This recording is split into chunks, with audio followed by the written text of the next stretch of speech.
Oh, yeah. Yeah. Oh, Don't eat it without. What the Don't eat it that? without. Wow. Ryan's mad because we were talking over his Scared the drop. poop out of me. Are we on? Okay.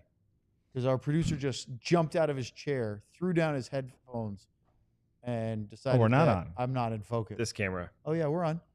I'm just looking at you guys. We just made another Seinfeld reference that Sam has no idea on. So we actually are on? I made Yeah, another one I to think we are. Luds about Okay. did he crumble any crackers? Because that's a Seinfeld line. Uh-huh. Makes soup a meal. You don't have any to crackers. crumble them when they're oyster crackers. You just put them in there. That's right. But if they're the saltines, you got to crumble them up. Yep. All right. Stars postgame show. Before we get hungry and want some late night soup, Stars Blues. We'll start now. No soup for you.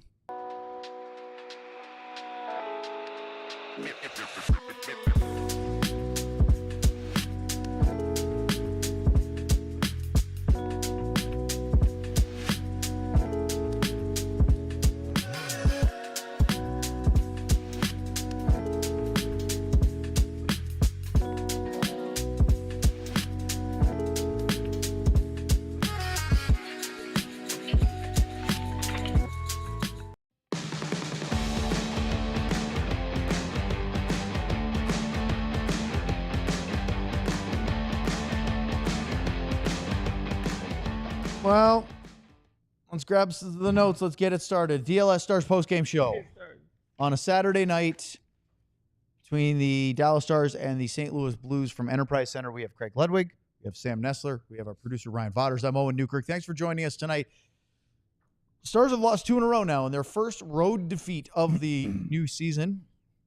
After wins at Winnipeg and Colorado, they go to St. Louis, who had conceded an 8 spots just on Wednesday night against the Chicago Blackhawks, where they completely got out of their systems, their shells, their defensive structure, and the young upstart Hawks ran roughshod over them. Luds, we heard a lot of stuff from Jim Montgomery in the pregame show. He was blunt. He was very much not sugarcoating anything. He wasn't real happy with his team. He sent a public message to 2 of his superstars. One of them scored a goal tonight. I don't know if Robert Thomas was dialed in offensively, but this Blues team was really buttoned up defensively. Yeah, I think this is the team that Montgomery wants. And again, you play against a team like the Dallas Stars that have the gift and the abundance of speed and skill. You probably are, whether you say it out loud to your players or you're talking about the coaches, you're going, we don't want to outskill these guys tonight because we're not going to. We're not going to get into a run-and-gun game. And the best way to shut a team like the Stars down is to frustrate them. And they frustrate them with their structure, and their structure was really good tonight. They had 5-man units all over the ice, and at times, and times then the good players still want to try to kind of sift their ways through there, and it's not easy. And pucks were turned over, and they couldn't really get a lot going. And when you have that skilled team, versus some teams, it's very easy. In games like this, it gets very frustrating. The Stars and Blues have a really weird schedule this year. They play tonight, and we will not see them again until January 23rd, where they will play 3 times in a row. What's the theme here? Central Division. Before the Winter Olympic break. January 23rd in Dallas, 27th in St. Louis, and February 4th in Dallas. So in a couple-week span, they'll play 3 times. They won't see them after the break the rest of the season, division opponent, and they won't see them between now and January 23rd. So at least with Colorado, early game, and then 3 in the back half of the season. So you get to see them sort of, again, not the schedule makers here, but it would seem like if you're playing 4 times against your division opponents during the year, 2 in the first half, 2 in the second half, because especially when you get around trade deadline time, teams change. The makeup of what their rosters look like, teams bring in different guys get hurt. There's all sorts of, a lot of times what you see in the first month of the year is not the same team you see in the last couple of months. Yeah, because you get everything dialed in by then. And again, the team that you saw tonight will probably be better, and I'm talking about St. Louis Blues, they'll be better in their structure as well the Dallas Stars will be at some point. But, those games late in the year, to me, a lot of them are because of playoff the playoff Oh, races yeah. and those 2 points either way. And I'm make a okay difference. with that, with the whole Blues and Stars being done by February 4th. There should be at least one more in the last month or so, just because of the ramifications of the standings. Or maybe not. If they want to play like this, you'd rather not play or them. maybe not. Sam, you asked Luds during the game tonight an interesting question. Even more so, you elicited a really good answer. So I would like you to rehash that. If either of you can remember that, and if you can't, I will jog your memory. I remember it. I said to Luds, Luds, you played hockey, right? I said a little bit. And then he joked, it depends on your perspective. Yes. No, I said Self-deprecating. I said no one is not trying in professional hockey. So what do you see when the game is like that? When it looks like, because fans are obviously saying no effort, no lack of effort. They don't look like they care. What is it that leads to that in a game like this? It's like I said. I think it becomes frustrating when you play against a team like that. I mean, you're getting away with that against a lot of teams in the league because they don't have a coach like Monty. They don't have a general manager like Doug Armstrong that had success 2 times with that kind of structure with different coaches. So they have a philosophy that they believe in that wins you championships, and you take 82 games to get your structure in line. And what it does is, up until, the Rantanen and Wyatt Johnston show, there wasn't a lot going on for Dallas. Not what we see where the run and gun and exchanging of chances at both ends of the rink, because that's just not what the Blues are going to do. And again, the Blues, if they wanted to play that way, it'd be like taking a knife to a gunfight, because they don't have the same kind of skill level in 4 and 5 and the same thing on the back end when you got Miro and Harley and guys like that. They don't have that. So they play the way that they have to be successful. And they gave Winnipeg everything they could handle just about, up until a couple seconds left last year in the playoffs. Yep. And boy, yeah, that was a one where we thought it looked like it was going to be Stars Blues last year. And yet it wasn't, because of that last second goal. And then I would have been able to go to those games. Double OT. Yeah. You would have been able to walk. Well, to I would have St. been able Louis. to fly towards St. Louis. Who knows where I would have ended up? I mean, in an Iowa cornfield, knock on wood, hopefully. That's 2 losses in a row after 3 wins to start the season. We saw some warts in early going, but it was sort of overlooked because of the results and the winning and the offense.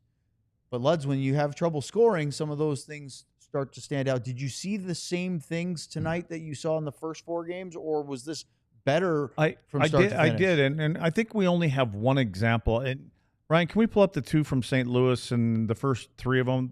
The 2 St. Louis, and if hopefully some people are watching, we'll show what I'm talking about as far as structure. But Dallas was doing here we go, want the puck. Oh, I haven't seen that yet. So, well, and this is what I'm talking about in the D zone. Again, a lot of teams want to try to get to this, and you can see where is the opportunity in the slot. There isn't any. They keep everything to the perimeter. They have numbers in front. The little tiny passes, the little soft passes in there, they don't help. And there's one more clip we have here of St. Louis, same kind of thing. I mean, again, this is what it is. But they do this all over the ice. They do this in the D zone. They do it in the neutral zone. They try to get numbers around in the offensive zone.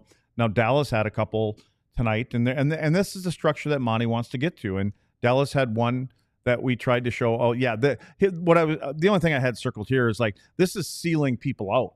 I mean, so there's no one in there. There's one guy there, but even if he gets into the slot, there's probably not going to get the puck. But like I said, Dallas is getting closer to this. I mean, we're seeing it every game, and they're getting their numbers in the spots. And so they're just not – it's not automatic for them right now like it was like it is for St. Louis. And again, remember, Monty's been there more than 5 games, like Gully has. So Gully's system and what he's trying to do isn't there yet. Monty's system wasn't there when he came in. What did he come in with? 10, 15 goal games into the season for them or something like that. Mm-hmm. So now he's had almost a full season and a little bit to get him where he wants him.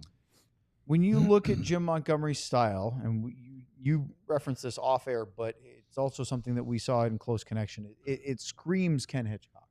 And Hitch was a sounding board for a lot, and continues to be for a lot of coaches. I think he really enjoys being a mentor of younger coaches. I think he enjoys trying to problem solve and figure things out. I mean, what coach doesn't want to do that? That's like the most rewarding thing for coaches is watching and finding cracks in the armor or solutions and stuff like that to the problems. And I remember when they brought Monty in, people thought, okay, well, you moved on from Ken Hitchcock, who had done his second stint for 1 year with Dallas, and it was very much the same. Maybe the only difference was that Monty was a lot younger. He was new in the NHL, and he was known as being a pretty offensive-minded player who loved to run set plays off of face-offs and power plays. He maybe took a little bit more offensive risk when it came to, offensive zone starts.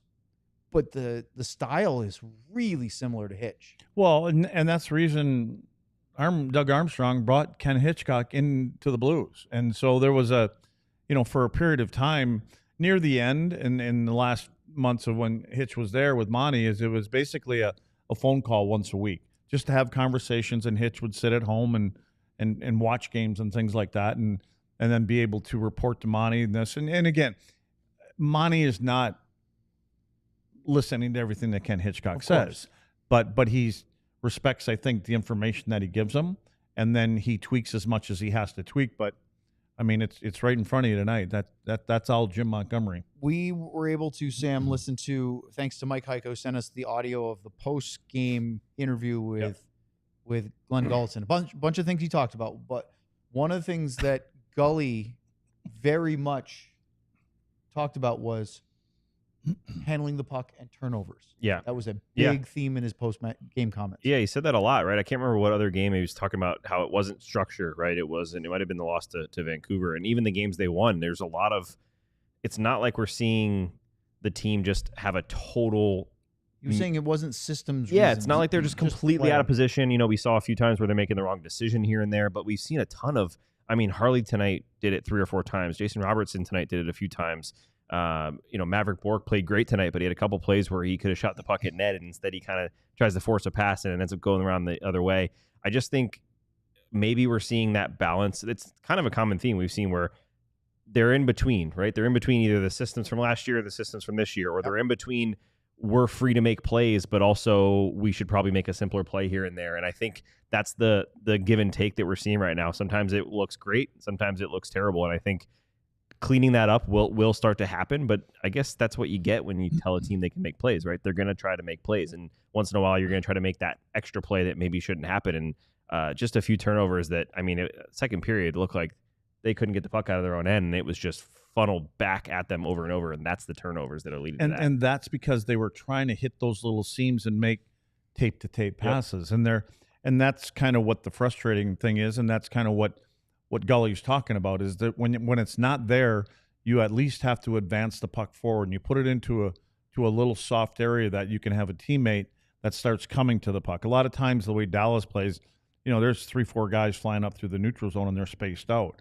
But when you have structure that you're playing against like this, because you can't get it from one side of the ice to the other, you have to come to the puck. So if the right winger has the puck, your best play is to chip it up the wall underneath that guy, and then you've got somebody coming to it. And you may have to chip it again. It just all depends on how tight their 4 guys are or whatever they have through the neutral zone. And just simplify it, right? We That's saw, it. was it Robertson to Wyatt Johnston on that little, he throws it across, banks it off the end wall, and it comes right to Wyatt. That's the kind of stuff you have to do when they're not allowing you to get through it. As we're going to talk about it, but as we're applauding and saying how good St. Louis looked 4 across on the blue line, they're never going to get through.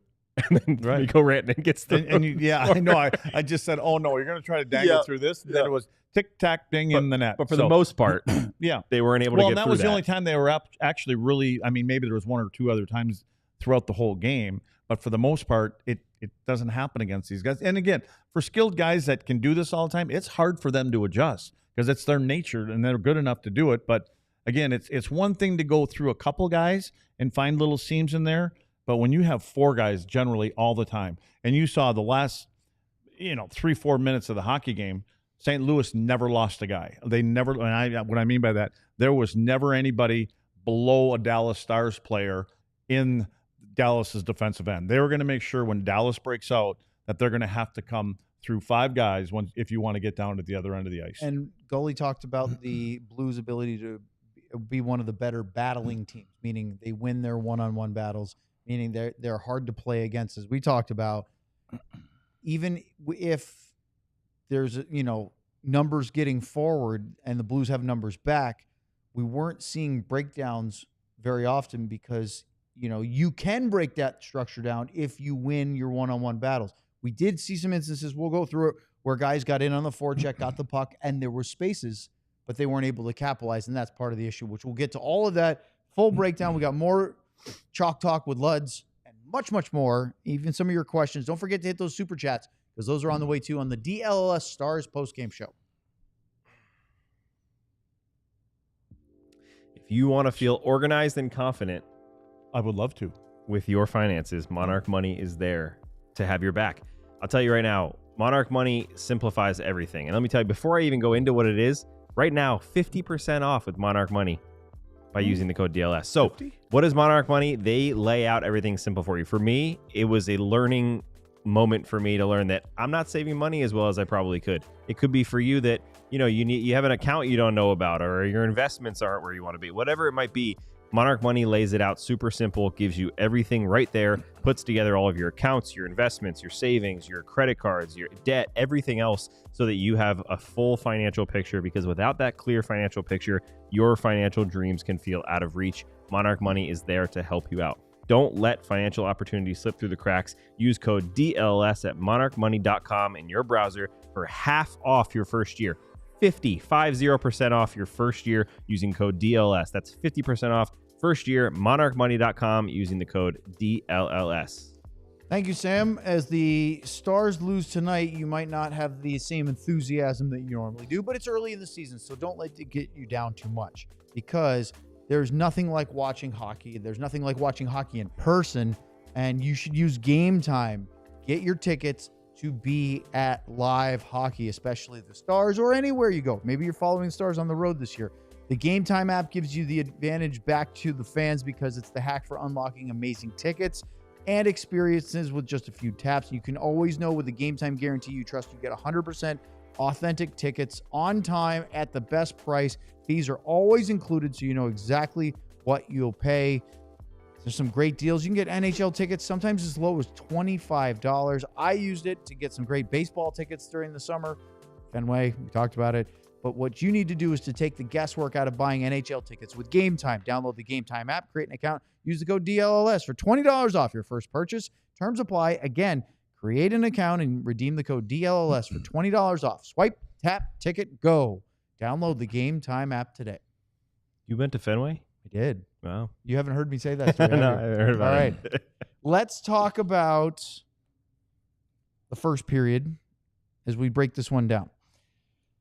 It was a slow start. There weren't a lot of chances. And then Robert Thomas gets a shorthanded one-timer from the low right slot. Pavel Buchnevich with the pass. Stars power play did great. In fact, they didn't get any scoring chances on their first period power play. They did one in the second, but that was it. Dallas's power play has been really, really good to start the year. They've scored a lot. They actually came into the game second best in the NHL this season so far with a 38% power play. They were 0 for 2 tonight. The Blues were also. But Robert Thomas had one of only 3 high danger chances in the first period. His was that shorthanded one-timer, good save by Ottinger. And Luds, you talk about breaking down a tough defense. It was Adam Ernie and Nathan Bastian, 2-on-1. Really good save by Binnington on Bastian. And then Bastian had a chance on the second effort from a sharp angle, but he sailed it over the bar. You want me to say what I said to you guys upstairs, I right? do. Don't you? I was just thinking the same thing. Okay, I was just joking, but Glenn, on that 2-on-1 with Bastian and Ernie, I'd said Glenn Gullikson is sitting there. He probably walked down to one of his assistant coaches and said, with the 12 forwards that I have sitting on the bench right now, the last 2 guys I probably wanted on a 2-on-1 are Bastian and Ernie, and I don't mean that a bad way again either. I say a lot of things that I don't mean in a bad way, but he would prefer it to be Wyatt, got a lot of skill to choose Rantanen, from. or, Yeah, a couple of guys that can bury some pucks. good play by Ernie though. Really yeah. nice play. As much Adam as those Ernie are had fourth-line guys, that's a great play.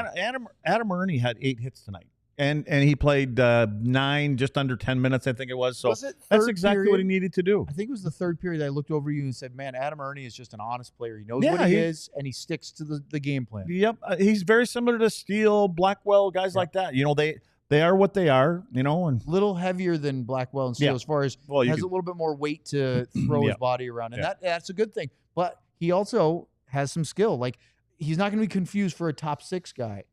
But just like we talk about with Steele, Steele's a really skillful bottom six guy. He can fill in your top six, but we've talked about this a whole bunch from training camp to the offseason to now. Still feels like they're really missing somebody to complement Jason Robertson. Now, it could be Jamie Benn.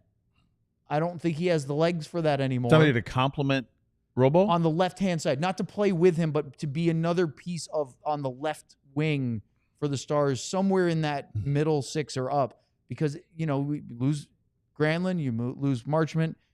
There's a hole there. We still see it. Like, again, I'm not bagging on Sam Steele any more than you're bagging on Colin Blackwell. You're a better team without Sam Steele and Adam Ernie in your top six. If Sam Steele is in your third or fourth line, you're in a better. It's the same we said with Evgeny Dodonov. Yep. He can play top six, but if he's in your bottom six, you got a really good team.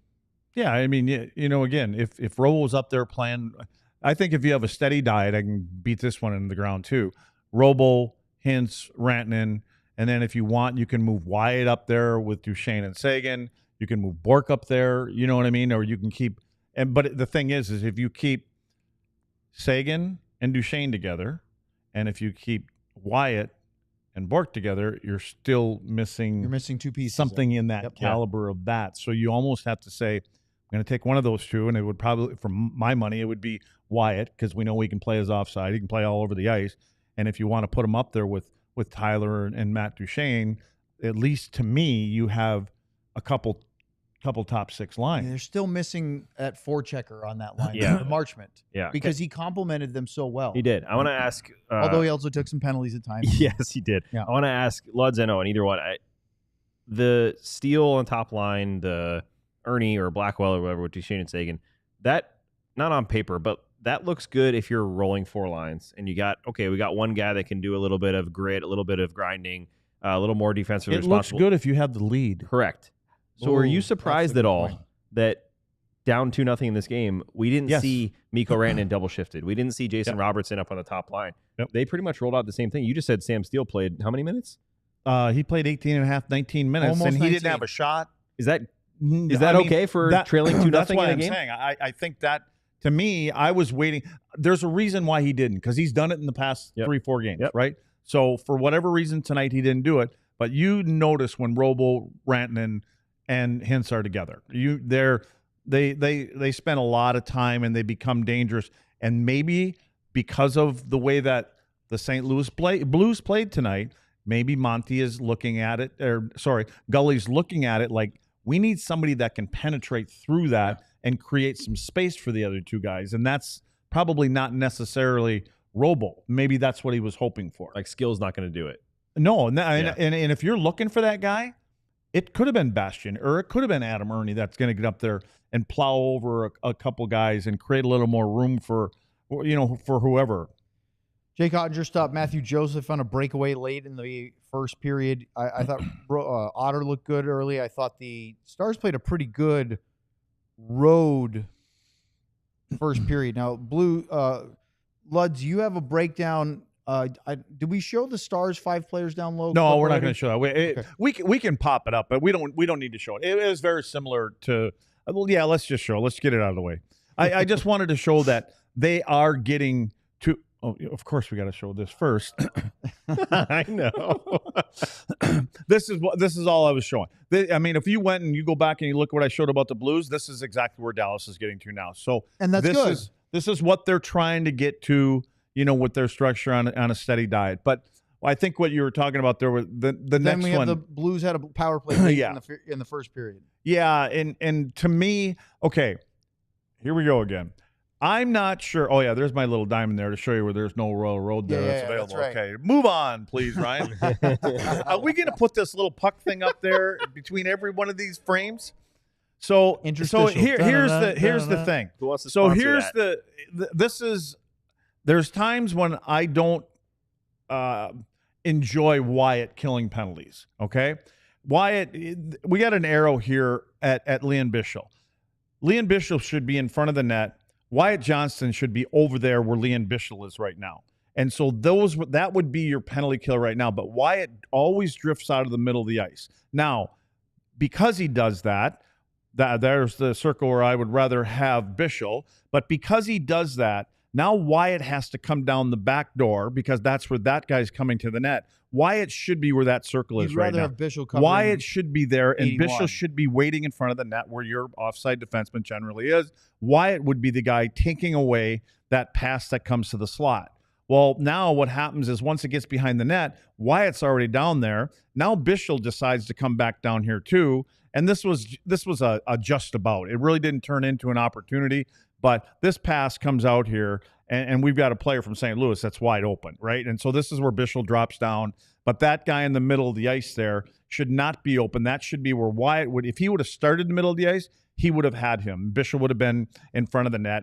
And luckily, this one never happened. Swing and a miss, right? Yeah, well, I'm not sure. I think there may have Stick lift? He might have gotten he fans on it, but he fans on it, but I Oh, you weren't here the other night when he started writing on the screen. No, yeah. but I did hear Ryan go, it took like 40 seconds to see this stuff on his well, no, I can't write very good with these digits of mine. Like it's all over the map. That's why you were asking for a pencil? Yeah, that's why I was asking for I one think of the little Rope, pencils. I think Rope got a lift on that. On his That's stick. what I Yeah. mean. I think he just got a stick on that, and that's why the shot didn't get off. So good job by him getting back. Overall, Dallas had more chances, but they didn't have a lot of high danger. They had the one for Bastian.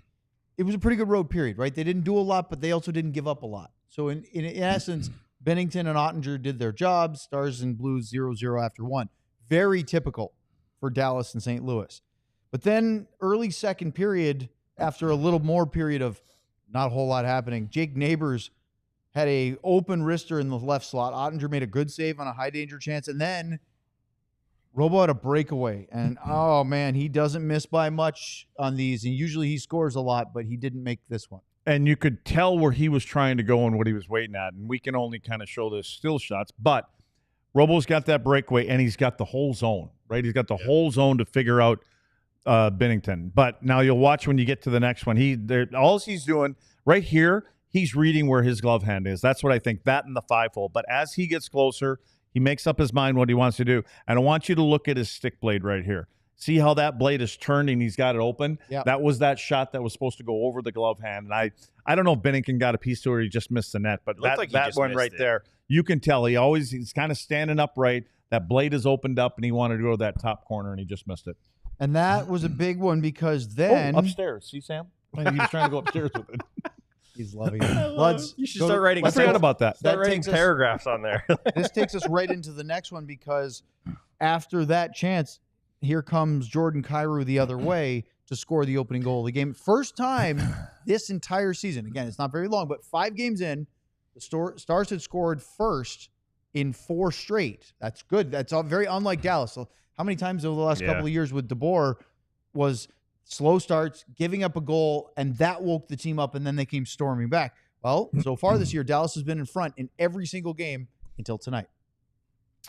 Well, are we talking about the Kyrou goal now? We are. Yes. Okay, so this is a little flashback to last year, and I didn't put this on here, but we're gonna show you here where Matt Duchene kind of loses Kyrou a little bit, but there we go again. So I want you to look over there on the wall, right? Originally, that was Leon Bischel that was up there. And then there was and Kyrou's right here in the middle. He was up there on Bischel playing the man-on-man kind of thing, and then he bailed out. Well, Matt Duchene now has him right here. But what Matt doesn't do is he doesn't judge the speed of Kyrou. So Kyrou ends up getting to basically to the middle of the ice. And now you keep an eye on Bischel, and that's Petrovic down there. And what'll happen is Bischel doesn't really – I don't think he even knows definitely doesn't know they're tied up here. So he actually runs into Petro, and I don't know who that was, if that was Bukestad or somebody. But anyway, so he runs into that pile there. Well, now there's just a whole lane going to the net for Kyrou. Kyrou, the guy that just got called out this afternoon by his head coach. And, well, then he actually makes him pay for it. Do you know who that is? That's Braden Shen. Braden Shen, yeah. Front of the net. Yep. Well, and that I'm just giving you a little – that's where the puck went, right back there. Right there. It went kind of – Jake was kind of – yeah, it's in the net. Jake kind of give him one of these, the little glove hand down there. And if you Ryan, can you go back a couple frames, or are we stuck now? Because I want to show the one where he dangles past Duchene, right? I understand it's not a good look, and I said, oh, boy, Matt Duchene go back another one. Sort of gave him the lip service here, but he's actually biting on that shot. He No, thinks, he didn't. I thought Duchesne. He did not read the pass that came off the wall. And what happened is, if you watch, Kyrou is flying backwards through the middle of the ice here. And Matt was he wasn't really judging the speed that Kyrou had. And so when that pass comes through that seam, when that pass comes through that seam between the two Stars players there, he's already beat. Kyrou just grabs it and keeps on going. And Matt tried to pivot a little bit. And you can see him leaning forward. And once he's leaning forward and Kyrou pulls it past him, there's no chance for him to recover on that. But he should have actually been lower and more to the middle of the ice there. And he probably would have been in a better position. It's easy to say, but that's where he should have been. And that was Kyrou's first goal of the season. Here's their guy that's supposed to be their leading goal scorer, called out by his coach today and gets a goal. And that is the kind of thing that, Jim Montgomery's going to go later going, yep, that's what we need from you. That's why I said it. Scored. It vindicates me calling you out. Yeah, I wish somebody would have panned to the bench to look at Monty. Monty would have been standing over there. He would have been all of a sudden wearing his camo hat again. So it's Duck Dynasty hat. 1-0 St. Louis after what is it? That'd be. It was the second period. 2:27. Very early second period. We're going to break down the rest of it and get to your super chats here as we continue on the DLS Stars post-game show next.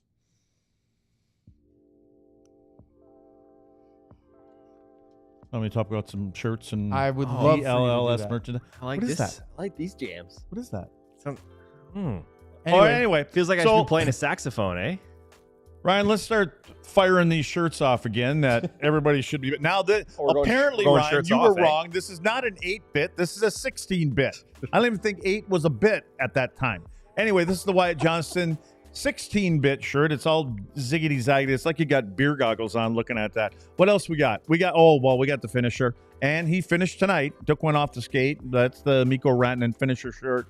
We got the Moose. There's the Moose. Moose has got a lot of things going on here. He's got a lot of hardware. As he should. We don't have the Jamie Benn one, but there is the Benn one out. Here's the Jake Ottinger. This is the Otter. This is Sam's. Shirt. This is Sam's favorite shirt, I believe. But there's the Finnish Mafia one. That's the big one, right? For all the Finns on there. I think they should all have their own shirt. But do we have the Roddy shirt? Do we have the Roddy? You guys are wondering. I know it's a Stars show, but we're talking about the Dallas Cowboys all the time. Let's talk about the Roddy shirt. You know what this stands for, folks, right? Rookie of the Year. And that's for Paige Booker. Almost. Shohei Ohtani. What is it? Becker. Paige Beckers. Okay.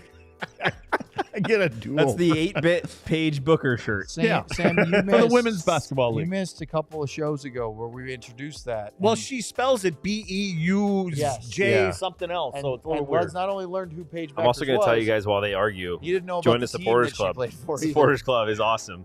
You get exclusive badges. We don't need no stinking badges. And you get exclusive emojis, all kinds of fun ones. Stanley Cone, Craig Ludwig. I'd like to say it's late. Soon going to be some funny ones, I'm sure, related to the other two guys on this show. Lots of fun stuff, exclusive behind-the-scenes videos, all kinds of amazing things. Join a supporters club if you are a real one, because guess what? It's for the real ones only. It is. God, I love when I only have to do 20 seconds. Sickos. All right, back to our breakdown. One guy who I thought did not have the St. Louis Blues flu, if you will.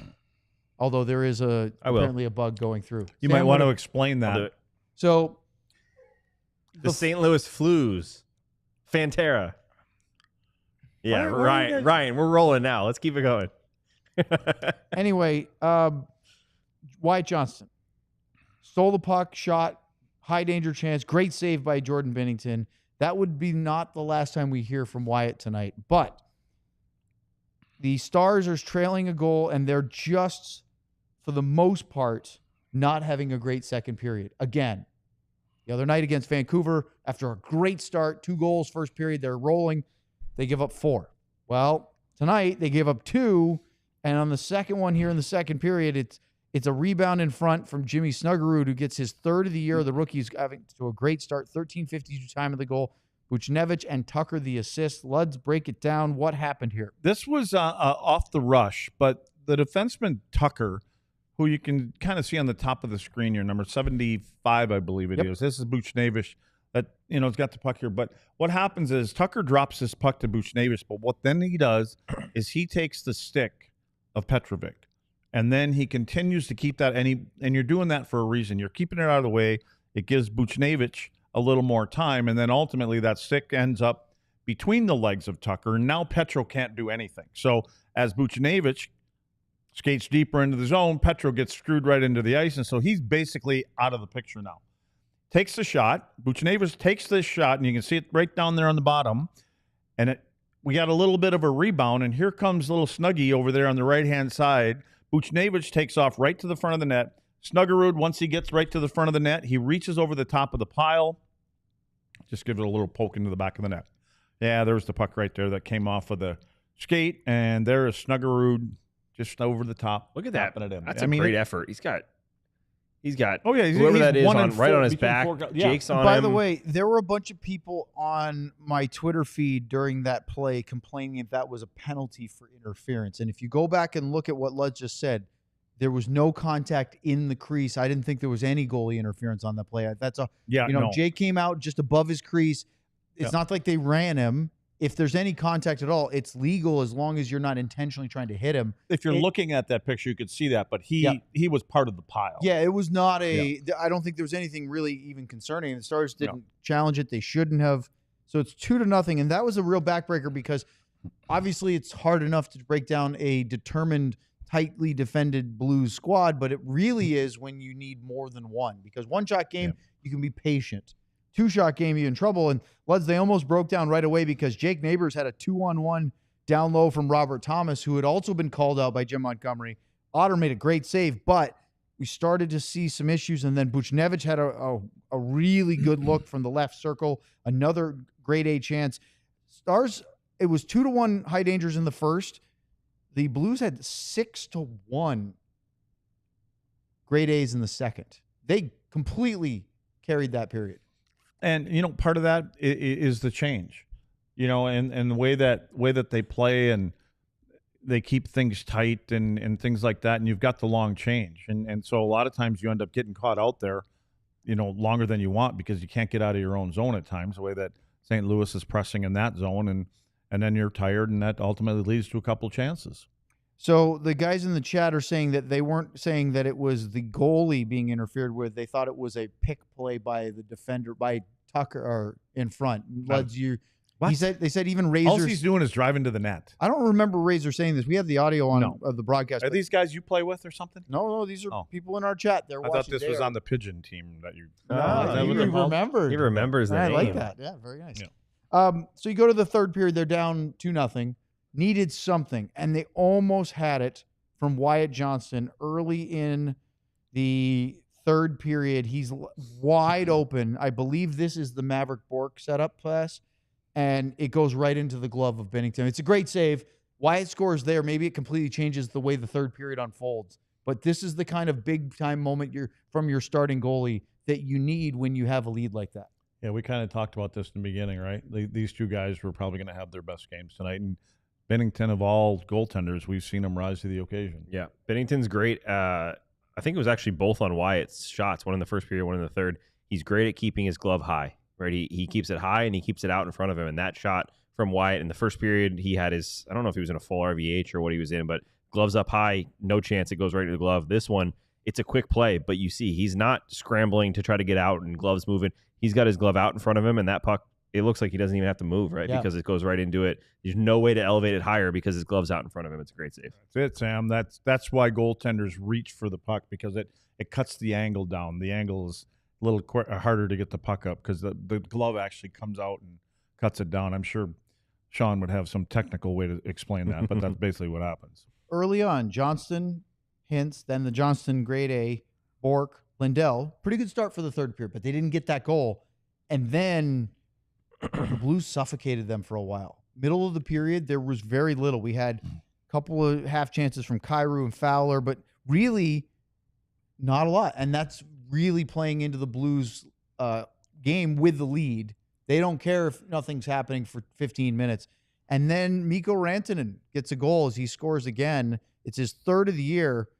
And Luds, you were talking about trying not to dangle through the four at the blue line. You guys are sitting there. I'm like, oh, don't be dangling. They got 5 guys lined up across the blue line, and then it's Wyatt and Mikko, and they dangle right through, and bury it. It was a great play by Mikko to set him up. And what I liked about it is once Rantanen gets to a certain point, he gets around the first guy. I thought he was going to try to beat the second one. He kind of pulls it a little bit to his left, but then he already knows where Wyatt is, and he puts it right over to Wyatt. Wyatt moves it back to him and off his skating in, but big deal. Right. It wasn't a kicking motion. You're made allowed it a good, to direct it. made a good close game till the empty netter. It didn't seem like it lasted very long, though, because it made it 2-1, and there's 2:18 left to go in the game, and we're thinking there is a chance they get Jake off the ice for the extra attacker, and Pius Suter scores an empty net goal with just over a minute to go. But the effort that he makes to get this play from a little over 100 feet away was quite impressive. The way that he got his stick around and got it clear on the backhand. It was like and it was kind of up in the air. Yeah, it was a great play. Yeah. Good effort. Great play. I will say, for anyone who cares, the Stars in the third period did shuffle a little bit.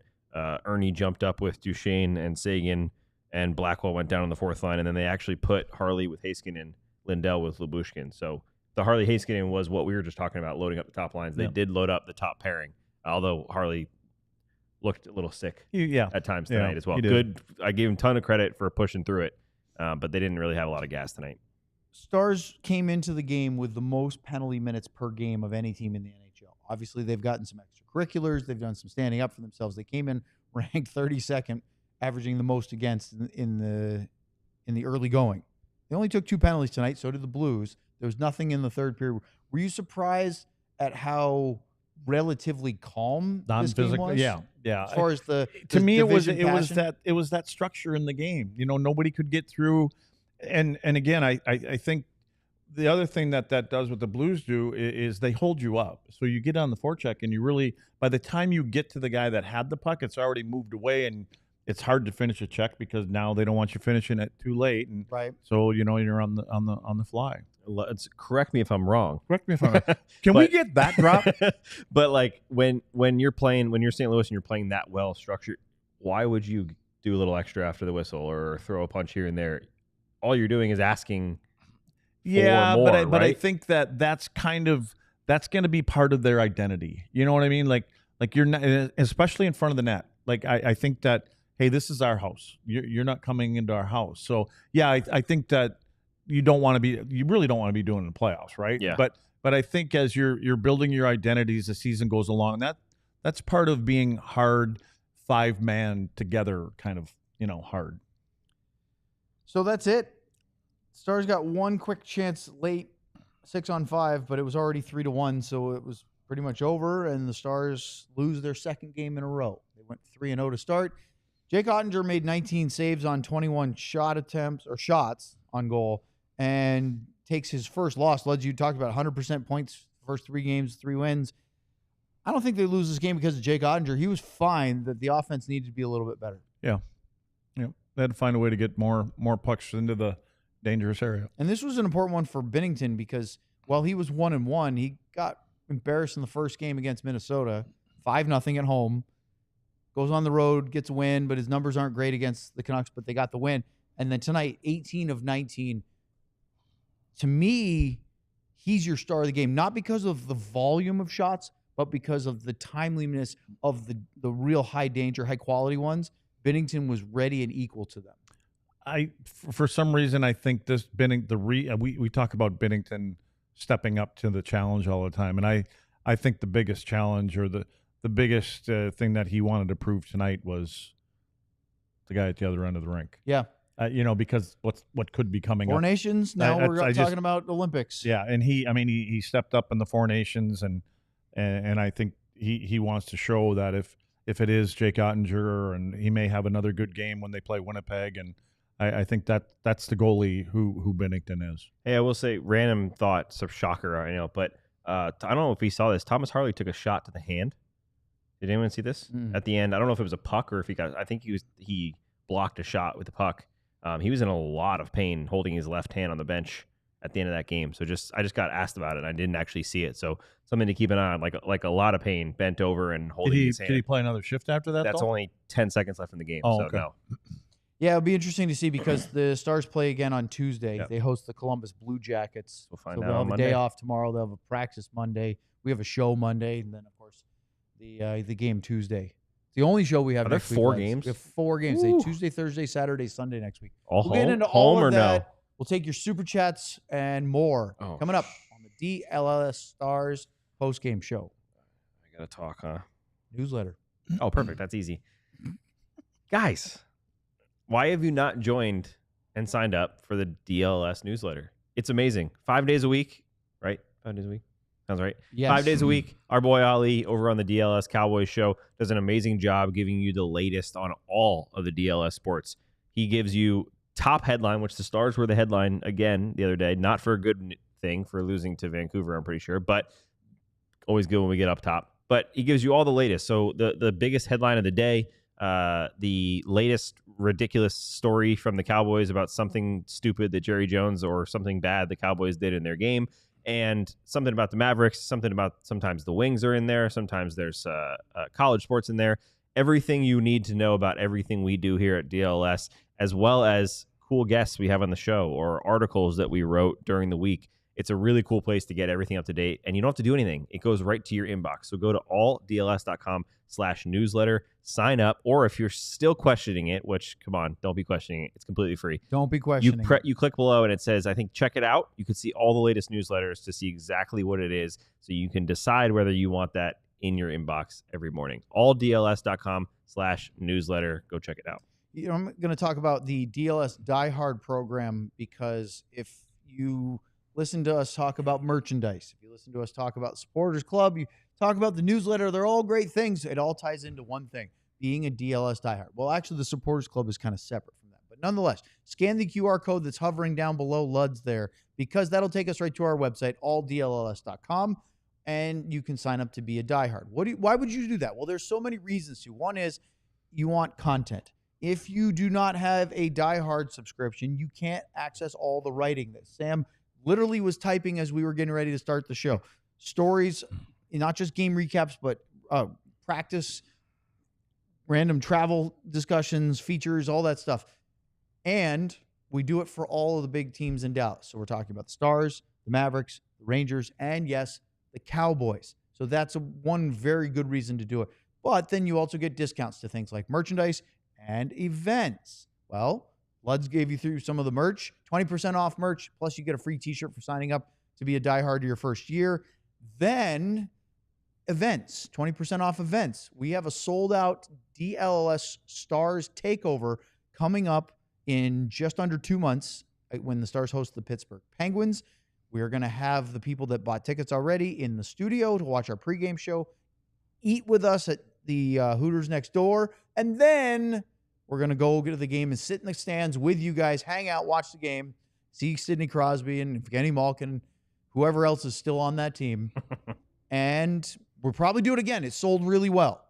Die Hard's got the first acknowledgement. They gobbled it up. Sign up to be a Die Hard so you get notice of those things in the Discord and those discounts.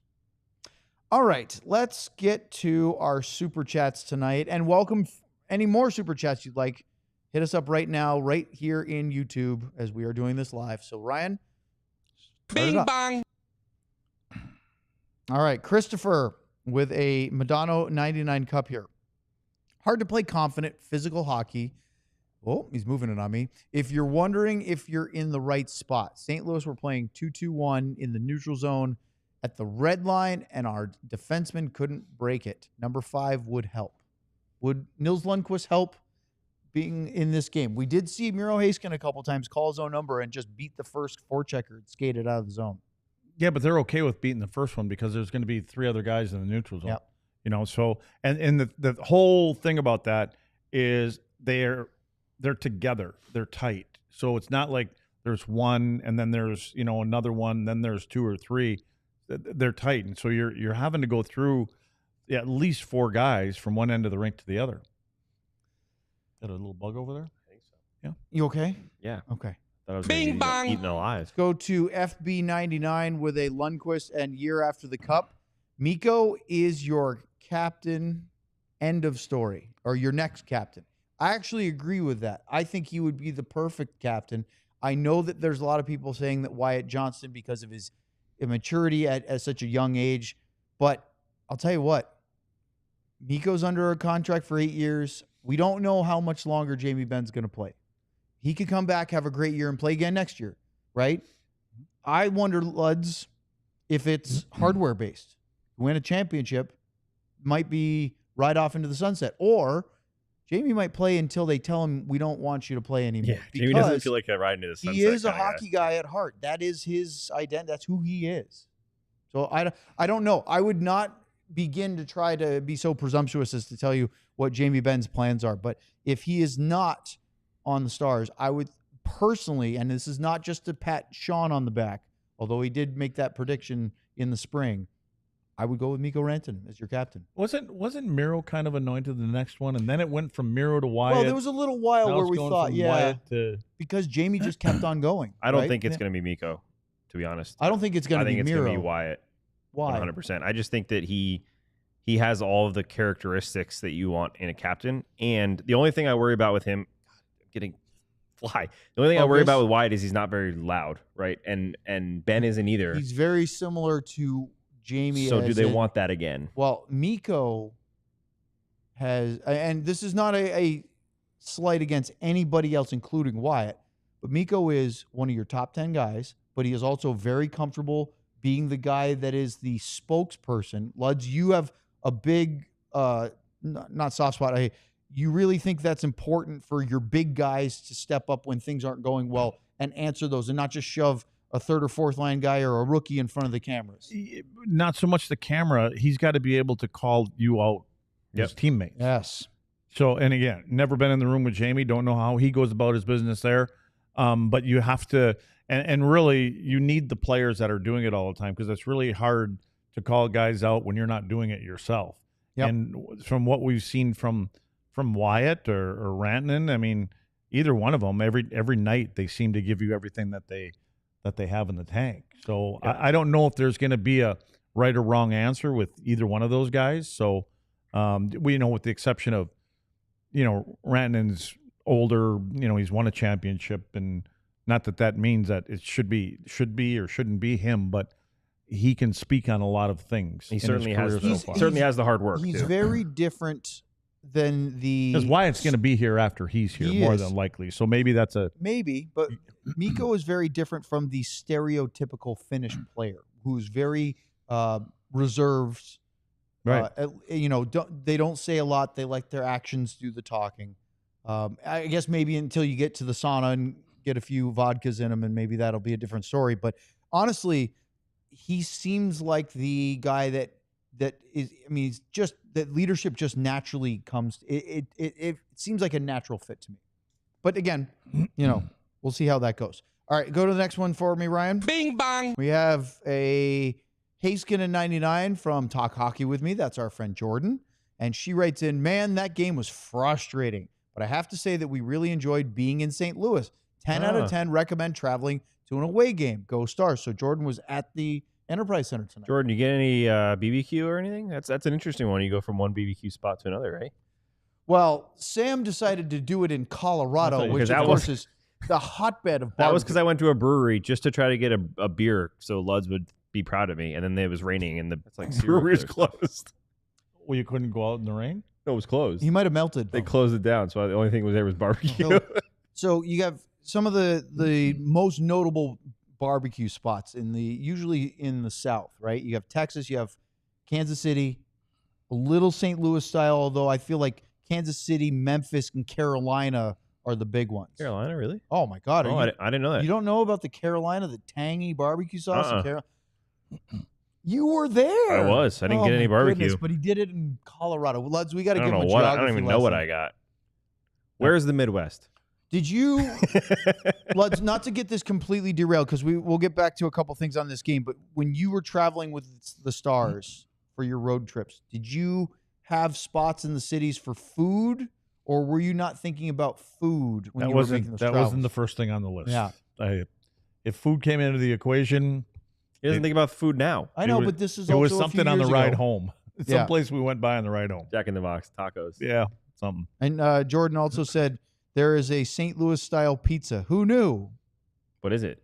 Or she didn't say. Tell us. Or actually, that's simulated Jordan. There's two different Jordans here. Jordan with a Y. Oh, and GM Benn is trying to be, let's see. Oh, so Jordan said, we flew in this afternoon, went to the game. We fly out in the morning. No barbecue time, but we'll definitely come back. There you go. All right. good city, Bloods, you know? one quick question. Follow up from David. Wants to know how Darian Hatcher was in the room back in the day as pertaining to our captain's conversation. Hatch was actually pretty quiet. You know, he was very similar to Bob Gainey in a way. You know, when Bob was in Montreal and with us there, like he didn't say a lot, but he knew the right time to say things. Hatch, I say this about Hatch and Brendan Morrow and now Jamie Benn. And again, not being in the room, ever hearing Jamie talk to the players, they led by the way they played. And they just you have a sense of the temperature of what's going on, and when things needed to be changed, they were the guys that would step up and do things that everybody will do.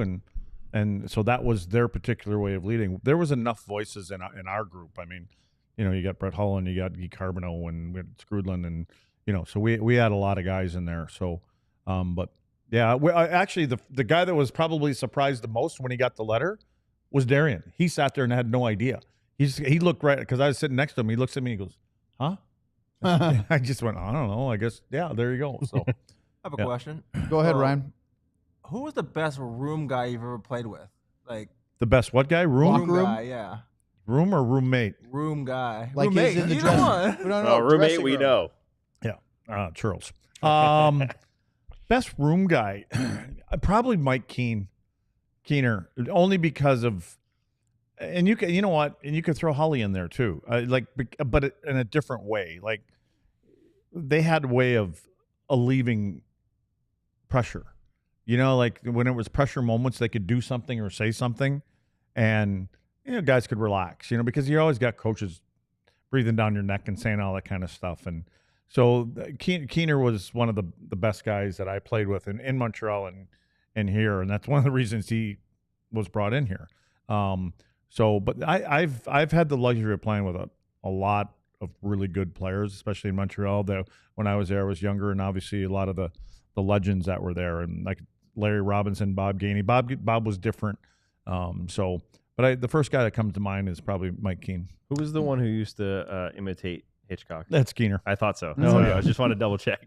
Yeah. All right, quickly to wrap this one up, who do you think the man of the match was tonight? Best player, and you can do one for Stars and Blues if you don't want to be caught in the Owen getting called, what was it? Traitor?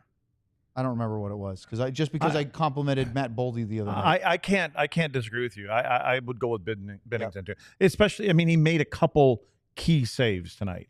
So that's the only reason I would take out Jake, because the score was 2-1 for the, you know, forget the empty netter, of course. So, and I don't think there was, I don't know any players that stood out on both sides. Kyrou was good. Yeah. Good, skated well, but Yeah. I agree. I think if I could give it to anyone, I'd give it to St. Louis's team defending, right? Yeah, Like that, yeah. Yes. because Binnington didn't have to be spectacular. But he did have to he had to make make a some couple big ones, saves. and those were the moments, Luds, Yeah. that you talk about all the time.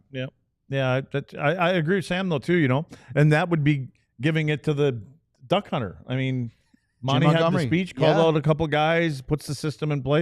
You know, maybe he's the unsung hero. of the game tonight. The guys that led the way in scoring chances tonight, Wyatt had 5, Mikko had 4, Robo had 4. Nobody else had more than 2. There were some guys for the Dallas that were empty tonight. Duchesne and Sagan didn't have any. Harley, we know he may be under the weather, didn't have any. Steele, Blackwell, Foxa. Miro, no scoring chances. Bunch of people in the chat, and this is the last thing I want to throw at you, is asking if Miro's not feeling well or if he's had a slow start to the year. I don't think they're necessarily seeing some of the things that Miro does on a night-to-night basis, because I felt he's been fine. A couple of people tonight thought he was awful and should have been healthy scratched, which sounds ridiculous. But I'm assuming when they bring him up, like you don't see Miro skating up through the ice with a puck. This team doesn't let you do that. You know, so I think sometimes it's gonna seem like some players had some off nights, but they had nowhere to go. I mean, there just wasn't a lot of space out there against the Blues tonight. There's a last thing I want to add, because a bunch of people talking about food, the St. Louis style pizza, which I'm not super familiar with, but I will tell you, if you go to St. Louis, the regional dish that you need to try is toasted raviolis. Those are very good. Brian Ray swears by him. He's a St. Louis native. Check him out. We are off tomorrow.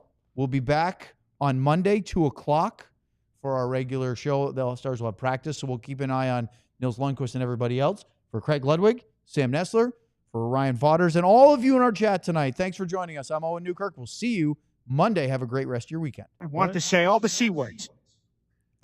We all silly like the mayor.